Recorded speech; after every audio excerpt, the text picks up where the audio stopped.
आज का टॉपिक है electric field due to uniformly charged spherical shell.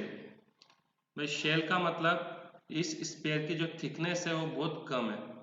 ठीक है, शेल का मतलब ये होता है जैसे कि अगर हम लोग देखें प्लास्टिक का बॉल, जो उसको हम शेल ही बोल सकते हैं क्योंकि जो उसकी थिकनेस है, जो प्लास्टिक की थिकनेस है वो उसके रेडियस के मुकाबले बहुत कम है। प्लास्टिक के बॉल देखो ना, बीच के अंदर बहुत सारी एयर कैविटी रहती है कि नहीं। तो जो प्लास्टिक के बॉल की थिकनेस आती है वो उसके रेडियस के मुकाबले बहुत कम है, तो हम उसको क्या ट्रीट करेंगे, शेल ट्रीट करेंगे। तो consider a thin spherical shell of radius r and centre o। Let plus q be the charge on spherical shell. इस शेल के ऊपर बेटा कितना चार्ज है, टोटल चार्ज है प्लस q। ठीक है, अब हमको क्या करना है, हमको P पॉइंट पे इलेक्ट्रिक फील्ड निकालनी है। तो ये P पॉइंट है कहाँ, तो पहले हम लोग P पॉइंट को लेते हैं आउटसाइड द स्फीयर, यानी यहाँ के ले लिया मैंने। Case number 1, when P is outside the spherical shell.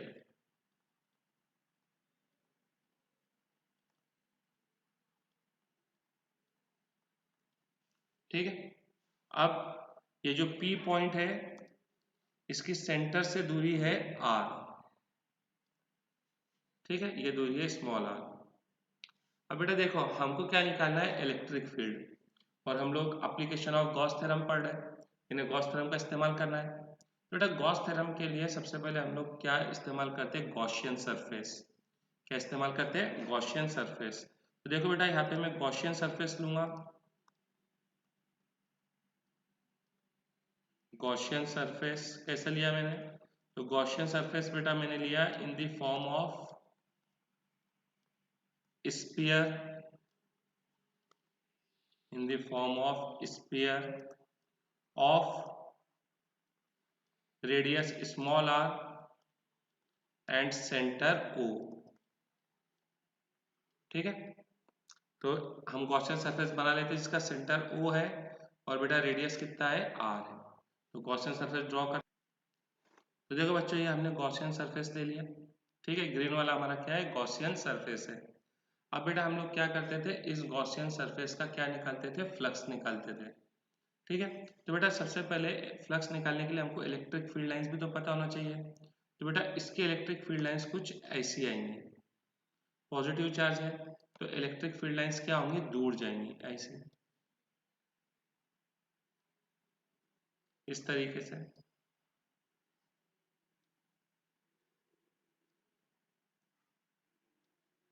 ऐसे इलेक्ट्रिक फील्ड लाइंस।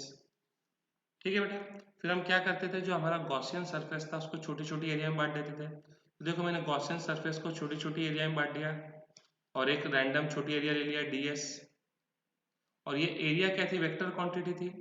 इसका डायरेक्शन क्या था बेटा, परपेंडिकुलर है कि नहीं, नॉर्मल और बाहर की तरफ। और स्फीयर को परपेंडिकुलर कैसे बनाते हैं बेटा, तो बस एक लाइन बना दो जो किससे ज्वाइन हो, सेंटर से। ये इलेक्ट्रिक फील्ड है। तो बेटा बताओ फ्लक्स क्या रहेगा, तो फ्लक्स रहेगा close integral of E dot D X. Flux रहेगा close integral of E dot D S. ठीक है, तो फ्लक्स हो जाएगा क्लोज इंटीग्रल ई का मैग्नीट्यूड, ds का मैग्नीट्यूड, कॉस दोनों के बीच का एंगल। दोनों के बीच का एंगल कितना है, 0 है। अब बेटा देखो इलेक्ट्रिक फील्ड क्या है, कांस्टेंट है। क्यों कांस्टेंट है, सोचो थोड़ा सा। हाँ, तो जिन्होंने सोचे होंगे इलेक्ट्रिक फील्ड इसके लिए कांस्टेंट है बेटा, क्योंकि देखो मैं इस स्फीयर का ds कहीं पे भी लूँ सिमेट्रिकल आ रहा है बेटा, देखो सिमेट्रिकल आ रहा है सारे ds। यानी अगर ये दूरी r है तो बेटा ये दूरी भी r है।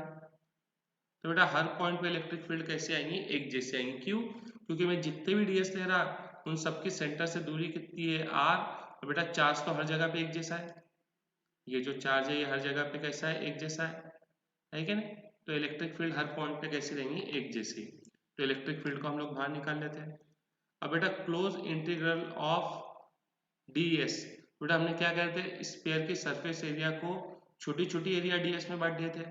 जब ये छोटी छोटी एरिया ds को जोड़ेंगे तो वापस से हमको क्या मिल जाएंगे, surface area of Gaussian surface. और बेटा surface area of Gaussian surface किसके फॉर्म में है, स्फीयर के। स्फीयर की सरफेस एरिया क्या होती है, 4πr²। तो ये आ गया हमारा फ्लक्स। ठीक है, अब गॉस थ्योरम हम लोग जानते हैं कि गॉस थ्योरम क्या है। तो बेटा गॉस थ्योरम है कि flux equal charge enclosed bye Gaussian surface upon epsilon. अब देखो बेटा पूरा के पूरा तो चार्ज, बेटा देखो ग्रीन वाला क्या है, गॉसियन सरफेस है। पूरा के पूरा स्फीयर पे जितना चार्ज है पूरा के पूरा गॉसियन के अंदर है। तो बेटा स्फीयर का जो टोटल चार्ज है पूरा गॉसियन के अंदर है। और बेटा स्फीयर पे कितना चार्ज है, क्यू चार्ज है। तो फ्लक्स की जगह हम लोग लिख लेते E 4πr², क्यू इन की जगह पे Q एप्सिलॉन। तो बेटा E हो जाएगा Q अपॉन 4πε/r²। और यदि बेटा तुम इसको ध्यान से देखेंगे तो तुमको एक बात दिखाई देंगी कि ये बिल्कुल किसका फॉर्मूला है, electric field due two point charge. यही फॉर्मूला था बेटा पॉइंट चार्ज का भी, r दूरी पे इलेक्ट्रिक फील्ड का। यानी इसका मतलब अगर पॉइंट आउटसाइड है, for a point outside the spherical shell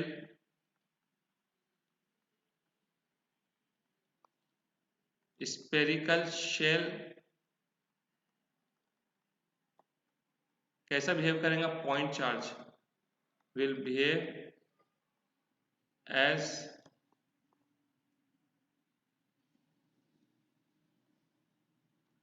total charge is concentrated at its center। यानी बिल्कुल पॉइंट चार्ज के साथ बिहेव करेगा। क्या बेटा क्लियर है? इसके लिए देखो बेटा उसकी इलेक्ट्रिक फील्ड भी वैसे कुछ बनी बिल्कुल पॉइंट चार्ज के जैसी, radial electric field. Point charge की भी ऐसे रेडियल इलेक्ट्रिक फील्ड बनती थी ना, याद है, ऐसे रेडियल इलेक्ट्रिक फील्ड ऐसे। ठीक है, अब बेटा कई ऑथर लोग इसको सिग्मा के टर्म में लिखते हैं। सिग्मा क्या है, तो बेटा सिग्मा है हम लोग का यूनिफॉर्म सरफेस चार्ज डेंसिटी। अब सिग्मा क्या होता है बेटा, सिग्मा होता है charge per unit area, charge per unit area, ठीक है। और तो बेटा क्यू कितना हो जाएगा, क्यू हो जाएगा सिग्मा इंटू ए। क्यू क्या हो जाएगा, सिग्मा इंटू ए। और ए कितना है बेटा, तो बेटा यहाँ पे ए एरिया है, किसकी एरिया है बेटा, चार्ज कोई गॉसियन सरफेस पे नहीं है, चार्ज शेल पे है। तो हम यहाँ पे एरिया किसकी लेंगे बेटा, शेल की एरिया लेंगे। और शेल की एरिया क्या हो जाएंगी, 4π, उसका रेडियस है कैपिटल आर। तो बेटा इस एक्सप्रेशन में हम Q को रिप्लेस कर देते सिग्मा 4πr² से। ठीक है, तो यहाँ पे 4π कैंसल, इलेक्ट्रिक फील्ड हो जाएंगे sigma r² upon epsilon r²। ठीक है, अब कभी कभी ऐसा भी हो जाता है कि ये स्फीयर है, तो ऐसा पूछ लिया तुमसे कि स्फीयर है, स्फीयर के सराउंडिंग में एक मटेरियल रखा हुआ है, स्फीयर के सराउंडिंग में एक ऐसा मटेरियल है। ठीक है, वाटर वाटर कुछ भी हो सकता है ऐसा, ऐसा भाई एक मटेरियल है। इस मटेरियल का डाइलेक्ट्रिक कांस्टेंट है के, याद करो डाइलेक्ट्रिक कांस्टेंट के। ठीक है, इसका रेडियस r और इससे स्मॉल r दूरी पर एक पॉइंट P है। बताओ इस पॉइंट P पे इलेक्ट्रिक फील्ड कितनी रहेंगी। तो बेटा मैं तो तुमको पहले ही बताया था कि वैक्यूम के लिए क्या करो, वैक्यूम या एयर के लिए फोर्स इलेक्ट्रिक फील्ड निकालो। तो देखो ये हमने वैक्यूम के लिए निकाले थे। ठीक है, और उसको केवल किससे डिवाइड कर दो, डाइलेक्ट्रिक कांस्टेंट से, तो तुम्हारी उस मीडियम की भी फोर्स या इलेक्ट्रिक फील्ड आ जाएगी। ठीक है, अब कई बच्चे सोच रहे हैं कि ग्राफ बनाएंगे। ग्राफ बेटा मैं तीनों केस के एक साथ बनाऊंगा आखिरी में। क्या है क्लियर, बहुत बढ़िया, नोट कर लो। Case number 2, point P is on the spherical shell. ठीक है बेटा, ये हमारा शेल है, ये शेल है, रेडियस आर। ठीक है, अब पॉइंट पी इस पे ही है बेटा, पॉइंट पी इस पे, तो बेटा मैं गॉसियन सरफेस कुछ ऐसा ही लूंगा, कुछ ऐसा गॉसियन सरफेस लूंगा, देखो ऐसा। जो रेड वाला है बेटा ये क्या है, गॉसियन सरफेस है, गॉसियन सरफेस। यानी बेटा अभी भी जो गॉसियन सरफेस है काय के शेप में बेटा, is in the shape of sphere. लेकिन बेटा उसका रेडियस कितना हो गया, अब उसका रेडियस स्पेरिकल शेल के इतना ही हो गया। तो क्या फर्क पड़ेगा बेटा, देखो जो हमने ऊपर एक्सप्रेशन करे थे, देखो ऊपर जो हमने एक्सप्रेशन करे थे बेटा, यहाँ पे जहाँ स्मॉल आर था, यहाँ पे जहाँ स्मॉल आर था, यहाँ पे क्या आ जाएगा बेटा, कैपिटल आर आ जाएगा। ठीक है, जहाँ पे स्मॉल आर था बेटा इस एक्सप्रेशन में, वहाँ पे क्या आ जाएगा, कैपिटल आर आ जाएगा। तो ये हो जाएगा ई 4 पाई आर स्क्वायर, चार्ज कितना है गॉसियन सरफेस में, Q अपॉन एप्सिलॉन। समझ आया बेटा, ऊपर के हमने काम रिपीट करे, अगर तुम बोलेंगे तो मैं एक बार समझा देता। फ्लक्स क्या हो जाएगा, फ्लक्स हो जाएगा ई डॉट डी एस, ये फ्लक्स है। ठीक है, चलो बता ही देते अभी, नहीं तो बहुत से लोग ही अटक जाएंगे।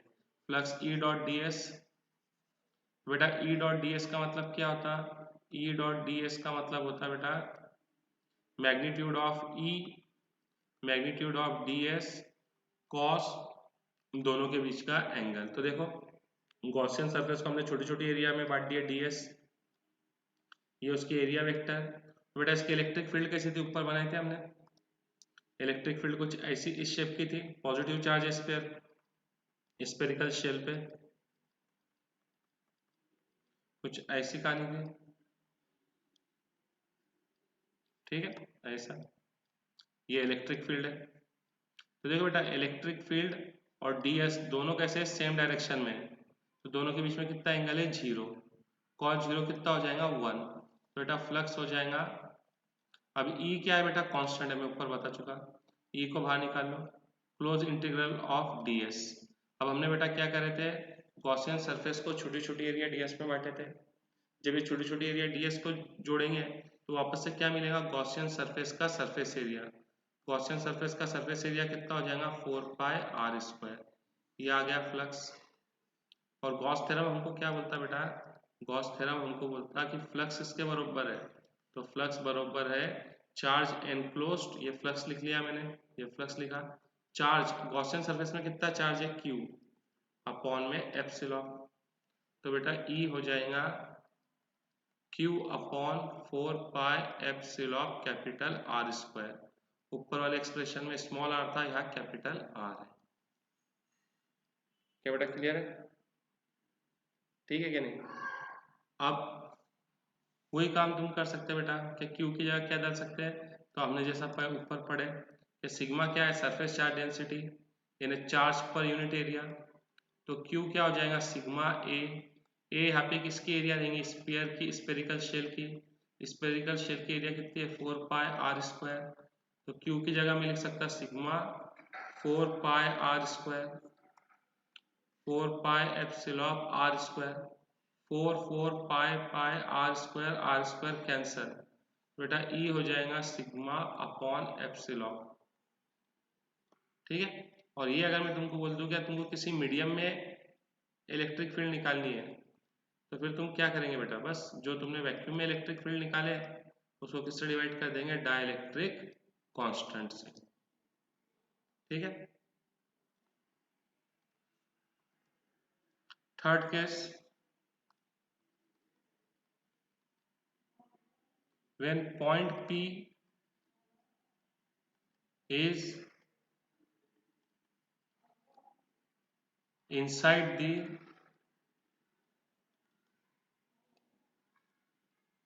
स्पेरिकल शेल, ये शेल है बेटा,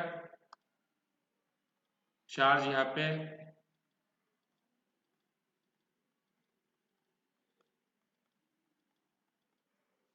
ठीक है, और पॉइंट P बेटा अंदर है, ये पॉइंट P अंदर है और इसके सेंटर से दूरी है r।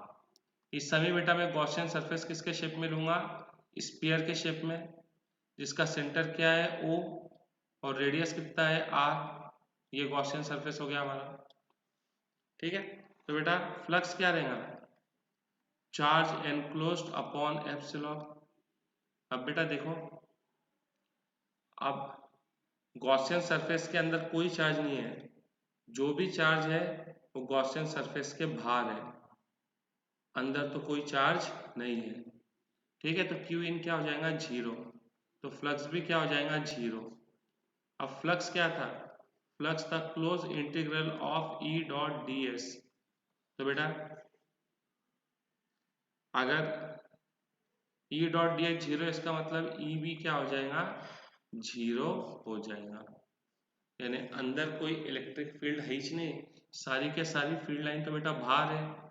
अगर फील्ड लाइन बाहर है बेटा, तो फिर अंदर कैसी क्या इलेक्ट्रिक फील्ड होगी, इलेक्ट्रिक फील्ड लाइन कहाँ, इलेक्ट्रिक फील्ड कहाँ रहती है, जहाँ पे फील्ड लाइन है, अंदर तो कोई इलेक्ट्रिक फील्ड लाइन नहीं है, तो अंदर इलेक्ट्रिक फील्ड कितनी रहेंगी, जीरो, ठीक है। क्या बेटा क्लियर है। अब देखो बेटा, हमने यहाँ पे लिए आर, ठीक है, आर यानी डिस्टेंस, और यहाँ पे इलेक्ट्रिक फील्ड, और ये क्या है बेटा, सेंटर है, ये ओ क्या है बेटा, सेंटर है। देख यहाँ पे आर किसके बराबर है, आर के, यानी इस पॉइंट पे हम कहाँ आ चुके हैं, सरफेस पे आ चुके हैं, और सरफेस पे इलेक्ट्रिक फील्ड कितनी है, तो बेटा सरफेस पे इलेक्ट्रिक फील्ड है सिग्मा अपॉन एप्सिलॉन, ये है। और ये पोर्शन क्या रिप्रेजेंट करता है, ये पोर्शन रिप्रेजेंट करता है कि हम शेल के अंदर है, शेल के अंदर इलेक्ट्रिक फील्ड क्या है, जीरो है, ई जीरो है, यानी पॉइंट कहाँ पे रहेगा, आर एक्सिस पे रहेगा, पॉइंट कहाँ पे रहेगा, आर एक्सिस पे रहेगा, यानी कुछ ऐसा हो जाएगा,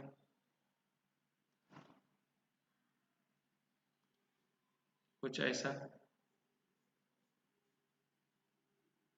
ठीक है। इनसाइड इलेक्ट्रिक फील्ड क्या है, जीरो, याद है कि नहीं बेटा फॉर्मूले, ई इनसाइड हमने ये ऊपर ही निकाले, इनसाइड कितनी इलेक्ट्रिक फील्ड है, जीरो, और सरफेस पे कितनी इलेक्ट्रिक फील्ड है, on the surface sigma upon epsilon, और आउटसाइड कितनी है, तो आउटसाइड है sigma upon epsilon R square, capital R square upon small R square, ये है, ये है बेटा। अब देखो आउटसाइड के लिए तो ये दोनों, तो ये सब क्या है, कांस्टेंट है, तो आर स्क्वायर के साथ कैसे रिलेशन है, इनवर्स, तो बेटा ग्राफ कुछ ऐसा बनेगा,